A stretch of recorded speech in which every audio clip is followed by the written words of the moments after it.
આદિવાસી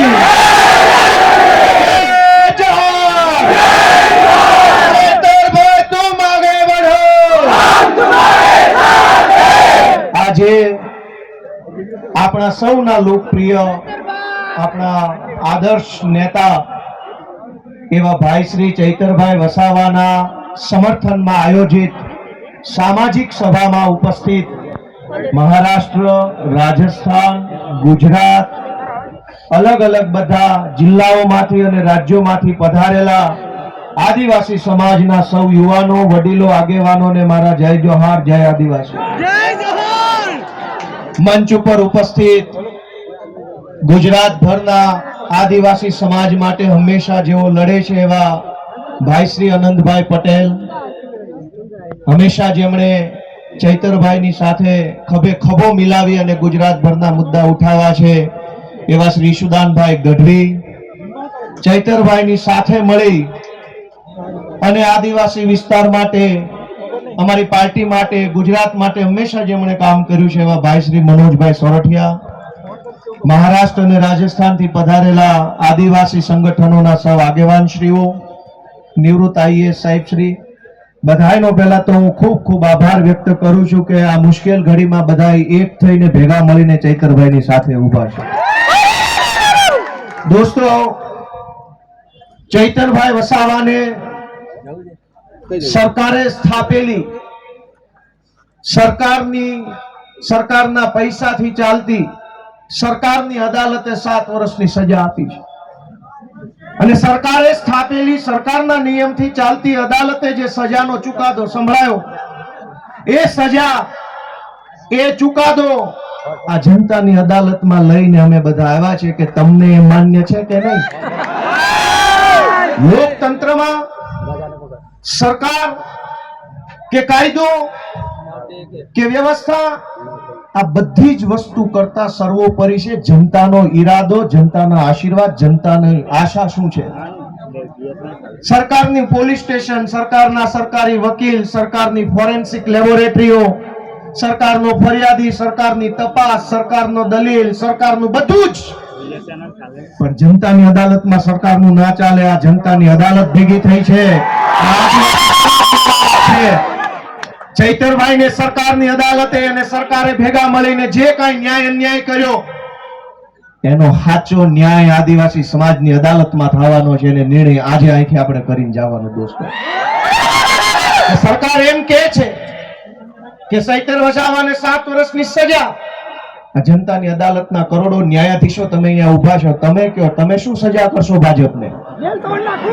જો ભાજપની સરકાર ચૈતર વસાવાને 7 વર્ષની સજા કરે તો આ આદિવાસી સમાજની અદાલતમાં ભાજપને 70 વર્ષની જેલની સજા આપણે કરવાની થાય.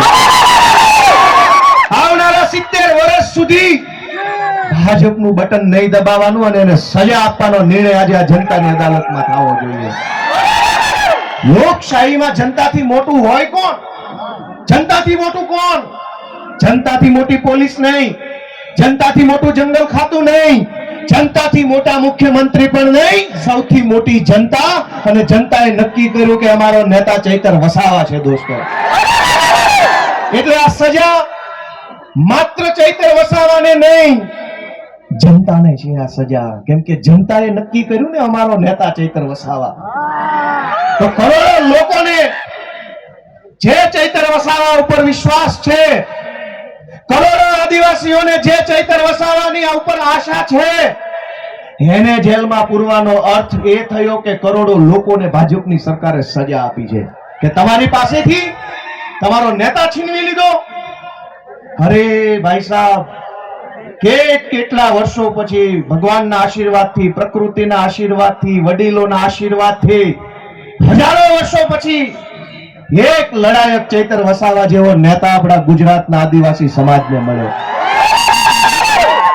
અનેક લોકો ધારાસભ્યો બન્યા, સાંસદો બન્યા આદિવાસી સમાજના મત આધારે, પણ આદિવાસી વિસ્તારોમાં ચાલતી નકલી સરકારી કચેરીઓ ઉપર પહેલી વખત બોલ્યું કોણ? અનેક લોકો આદિવાસી સમાજના મતના આધારે સાંસદો, મંત્રીઓ બન્યા, પણ આદિવાસીઓની જમીન ઉપર વિવિધ કંપનીઓ લાવી આદિવાસીઓને ખદેડવાનું કામ કરતા હતા, એની વિરુદ્ધમાં પહેલો મજબૂત અવાજ ઉઠાવ્યો કોણે? ચૈતર વસાવાએ. આ કેવડિયામાં, તાપીમાં, છોટાઉદેપુરમાં, ડાંગ જિલ્લામાં ચારો તરફ કંપની, થર્મલ પ્રોજેક્ટ, ફલાણો પ્રોજેક્ટ, ઢેકણો પ્રોજેક્ટ. આ તમામ પ્રોજેક્ટના નામે આદિવાસીઓને ઘર વગરના, જમીન વગરના, શિક્ષણ વગરના, આરોગ્યની વ્યવસ્થા વગરના કરવાના ષડયંત્રને રોકવાનું કામ કર્યું કોણે? ચૈતર વસાવાએ કર્યું. અને સરકારના પેટમાં તેલ રેડાયું કે આ ચૈતર વસાવા આદિવાસીઓને કાં આટલો બધો જાગૃત કરે છે? કેમ આદિવાસી યુવાનોને જગાડે છે? કેમ સુતેલો આદિવાસી સમાજને જાગૃત કરવાનું કામ કરે છે? ચૈતર વસાવાનો ગુનો એ નથી કે જંગલ વિભાગના કર્મચારી સાથે બોલાચાલી કરી. ગુનો તો એ છે કે જંગલની જમીન તમારી છે અને તમને અપાવવાની છે, એવી જાગૃતિ સમાજમાં લઈને આવ્યા. ચૈતર વસાવાએ જો બીજા ભાજપના આદિવાસી નેતાઓની જેમ રૂપિયા બનાવ્યા હોત તો જેલમાં હોત કે ઘરે હોત? એક છે મોટા કદાવર આદિવાસી નેતા, 2000 કરોડનું મનરેગામાં કરી નાખ્યું. જેલમાં છે કે મેલમાં? આદિવાસીઓના મત લઈને, આદિવાસી વિસ્તારોની ગ્રાન્ટો ખાઈને 2000 કરોડ રૂપિયાનું બૂચ મારીને જો બેઠા હોત તો મેલમાં હોત. પણ જેણે આદિવાસીઓને પાય બચાવવાનું કામ કર્યું, આદિવાસી બાળકોના શિક્ષણ માટે લડાઈ લડ્યા, વિસ્થાપિતો માટે બોલ્યા, ગરીબ દીકરીઓ માટે બોલ્યા, તમામ પ્રકારની યોજનાના લાભ અપાવવા માટે બોલ્યા, એ ચૈતરભાઈને જેલમાં પૂર્યા છે. વિધાનસભામાં આજની તારીખમાં જેની ઉપર ગુજરાતની હાઈકોર્ટે આદેશ કર્યો હોય કે આ ધારાસભ્યો પર બળાત્કારની એફઆઈઆર નોંધો, જેની ઉપર બળાત્કારની એફઆઈઆર છે એ આજે વિધાનસભામાં છે. આજની તારીખમાં ધારાસભ્ય છે, જેલમાં નથી, બળાત્કારના આરોપી. જેની ઉપર મનરેગા કૌભાંડનો 2000 કરોડનો આરોપ છે એ વિધાનસભામાં ધારાસભ્ય થઈને બેઠા છે. જેની ઉપર જમીનો પચાવી પાડવાનો કેસ ચાલે છે 200 કરોડનો, એ અત્યારે ધારાસભ્ય છે. ગુજરાતના તમામ ચોર, લુચ્ચા, લફંગા, લબાડ, તોડબાજ, બળાત્કારી, ભ્રષ્ટાચારી, હલકા ધંધા કરનારા બધા જ લોકો આલિશાન જિંદગી જીવે છે. અને એક મામૂલી ગુનાની અંદર ચૈતર વસાવાને 7 વર્ષની સજા. 7મા ધોરણમાં ભણવામાં આવતું કે દેવડીએ દંડાય છે ચોર મુઠ્ઠી ઝારના, ને લાખ ખાંડી લૂંટનારા મહેફિલે મંડાય છે. કૌભાંડ કરનારા લોકો વટથી ફરે છે અને આદિવાસી સમાજ માટે લડનારા ચૈતર વસાવાને જેલમાં પૂર્યા છે. દોસ્તો, મારી તમને એટલી વિનંતી છે કે લડાઈ બહુ લાંબી છે. આજે આપણે બધા અહીંયા ભેગા થયા છીએ, અહીંયા આકલા પડકારા, જુસ્સો, આમ કરી નાખું તેમ કરી નાખું કરીએ છીએ, પણ સાચું આમ અને તેમ કરવાનું ટાણું છે ને એ મતદાનના દિવસે આવતું હોય છે. લોકશાહી છે, આમ તેમ જે કાંઈ, અને નર્મદા જિલ્લા વાળાએ તો આમ તેમ કરીને બતાવી દીધું છે. જો આમ થાય, આમ તેમ કેમ થાય નહીં, ગઈ ચૂંટણીમાં કહી દીધું કે આમ થાય. બહુ ચોટા ઝૂકેગા નહીં સાલા. બઠા પાડી દીધા. વડાપ્રધાને અહીંયા સભા કરી, ગૃહમંત્રીએ સભા કરી, પ્રદેશ પ્રમુખે કરી, પણ નર્મદા જિલ્લાના આદિવાસીઓએ કીધું ઝૂકેગા નહીં સાલા, આવી જ જાવ. આને કહેવાય અસલ ટાઈગર. પણ દોસ્તો, હું તમને છેલ્લી 2-3 વિનંતી કરવી છે કે ચૈતરભાઈનો ગુનો શું? આ ભાજપ વાળા ટીવીમાં, સોશિયલ મીડિયામાં ચૈતરભાઈને બદનામ કરવાનું કામ કરે છે કે એને વન વિભાગ વાળાને આમ તેમ કહી દીધું, ધાક ધમકી કરી લીધી.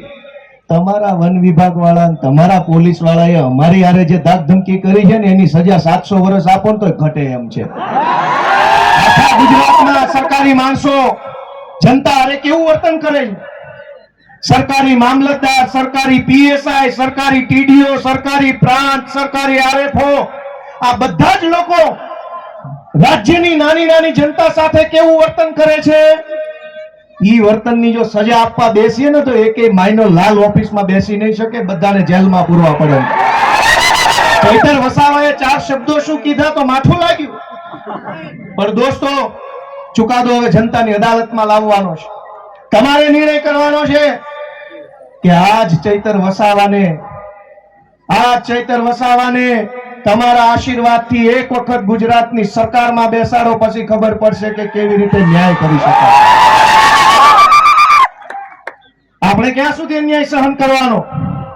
માંડ કરીને એક નેતા મળે, એક બાજુ બધા જ ભ્રષ્ટ નેતાઓ સમાજ માટે બોલે નહીં, લડે નહીં, અવાજ ઉઠાવે નહીં, ચૂપ થઈ જાય. એક બાજુ માંડ એક બોલનારો નેતા મળ્યો હોય, એને જેલમાં પૂરી દેવાનો. ગુજરાત ભરની જનતાને હું તો વિનંતી કરું છું, માત્ર આદિવાસી સમાજ નહીં, જે કાંઈ પણ થોડા ઘણા બોલનારા નેતા વધ્યા છે ને એની સાથે રહેજો, એને ટેકો આપજો, એની પડખે રહેજો, નહીતર ગુજરાતમાં કોઈ બોલે છે નહીં. સરકાર એમ ઈચ્છે છે કે કોઈ પણ માણસ ભાજપની સામે બોલવો ન જોઈએ, કોઈ માણસ ભાજપની સામે અવાજ ન ઉઠાવવો જોઈએ, એવું સરકાર ઈચ્છે છે. પણ કેટલાક માણસો ચૈતર વસાવા હોય, એ પ્રકૃતિમાંથી પેદા થયેલા હોય, કોઈના બાપથી ન બીવે, સરકાર હોય કે ફરકાર હોય કે જે હોય કે. અને આ જળ, જમીન, જંગલ કોનું છે? સરકારનું છે. સરકાર નહોતી, જે દિવસે આ દેશમાં સરકારો નહોતી ત્યારે જંગલ હતું કે નહીં? જે દિવસે આ દેશમાં કોઈ સરકાર, કોઈ પાર્ટી નહોતી ત્યારે જમીન હતી કે નહીં? અને જે દિવસે આ ભાજપ પાર્ટી કે એના નેતાનો જન્મ નહોતો ત્યારે આ ધરતી પર જળ હતું કે નહીં? ભાજપ વાળા પેદા નહોતા થયા ત્યારે જળ હતું, ભાજપ વાળા પેદા નહોતા થયા ત્યારે જમીન હતી, ભાજપ વાળા પેદા નહોતા થયા ત્યારે જંગલ હતું, અને ભાજપ વાળા પેદા નહોતા થયા ત્યારે આદિવાસી પણ હતા આ દુનિયા ઉપર, આ દેશ ઉપર. તમારી પોલીસ, તમારું ફોરેસ્ટ, તમારા બધા માણસો એ તો હમણાં આવ્યા. આ તો સદીઓથી હાલતી આવતી વ્યવસ્થા છે ને એને સંભાળીને રાખનારો આદિવાસી સમાજ છે દોસ્તો.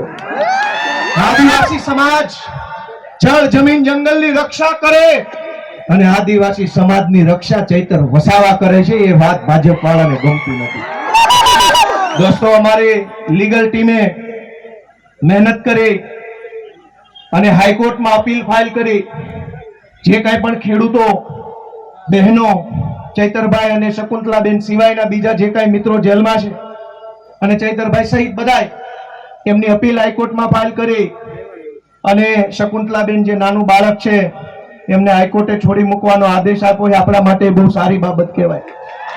અને બહુ જલ્દી તમામ આપણા જે કાંઈ પણ સાથી મિત્રો જે નિર્દોષ જેલમાં છે એમને પણ વહેલી તકે જેલ મુક્તિ થાય એના માટેના તાબડતોબ પ્રયત્નો સતત ચાલુ છે. અને બહુ વહેલી તકે આપણને સારા સમાચાર મળે એવી હું આશા રાખું છું. આપ સૌને મારી એક જ વિનંતી છે કે આ લડાઈમાં ચૈતર વસાવાને, એના પરિવારને, એના બાળકોને ક્યાંય પણ એક સેકન્ડ પણ આપણે બધાએ, હું અને તમે ભેગા મળી એકલા નથી પડવા દેવાના. જ્યાં જરૂર પડે, જેવી જરૂર પડે, જ્યારે જરૂર પડે ત્યારે આપણે બધાએ સાથે ઊભું રહેવાનું છે. અમે બધાએ આજે સાથે છીએ. ચૈતરભાઈ સાથે બહુ પારિવારિક સંબંધ છે મારે. આમ તો હું જે કાંઈ બોલું છું આજે બહુ દુઃખ થાય છે. વિધાનસભામાં ચૈતરભાઈ મારી બાજુમાં બેસે, અમે ખૂબ વાતો કરી, મારી બાજુમાં ઊભા આદિવાસી સમાજના અધિકારો વિશે પૂરી તાકાતથી બોલતા હોય છે. અને એટલું સરસ રીતે આમ છાતી કાઢીને સરકારની આંખમાં આંખ નાખીને કહેતા હોય છે. એ ભાજપ વાળાને ગમતું નથી. ભાજપ વાળાને એ વાત ગમતી નથી કે એક આદિવાસીનો છોકરો વિધાનસભામાં ઉભા રહીને મંત્રીઓની ફોજ, મુખ્યમંત્રી બેઠા એની સામે આંખમાં આંખ નાખીને બોલે છે કે આ જળ, જમીન, જંગલ અમારું છે, તમને નહીં ઘૂસવા દઈએ. બીજા પણ આદિવાસી નેતાઓ છે. યસ સર, જી sir, sir ticket sir, please ticket sir. સમાજને છેતરી જાય, વાંધો નહીં, સમાજને આંખો બંધ કરાવી દઈશ, ઊંઘાડી દઈશ. મને ટિકિટ આપો એટલે હું મારા સમાજને છેતરીને મતલી આવીશ. આનંદભાઈ પણ જોતા હશે, આનંદભાઈ પણ બોલે છે વિધાનસભામાં પૂરી તાકાતથી આદિવાસી સમાજ માટે. એ ચૈતરભાઈની પેલી બાજુ બેસે. દોસ્તો, 2-3 માણસ બધ્યા છે. ગમે તેટલી મોટી સરકાર હોય એની સામે પણ આંખમાં આંખ નાખીને બોલવાની હિંમત રાખે છે કે તું જે હોય તે, હું મારા સમાજ માટે બોલવા અહીંયા આવ્યો છું. દોસ્તો, તું જે હોય તે, સરકાર હોય તો ભલે, રાષ્ટ્રપતિ હોય તો ભલે, ને તું મોટી તોપ હોય તો ભલે, મને તો અમારા આદિવાસી સમાજે અમારા ખેડૂતોએ મત આપ્યા છે તો હું એમના માટે બોલતો રહીશ. આજે હું પણ મને મત આપનાર ખેડૂતો છે, કાઠિયાવાડના ખેડૂતોએ મને ધારાસભ્ય બનાવ્યો, આદિવાસી સમાજે ચૈતરભાઈને ધારાસભ્ય બનાવ્યા. અમને મત આપનારા લોકો માટે અમે બોલતા રહેવાના, લડતા રહેવાના અને ક્યારેય નથી ઝૂકવાના એ સંકલ્પ અમે લીધો છે દોસ્તો. ચૈતરભાઈ વસાવાનો જુસ્સો વધારવાનું કામ કર્યું એ બદલ સૌનો હું આભાર વ્યક્ત કરું છું. જય આદિવાસી.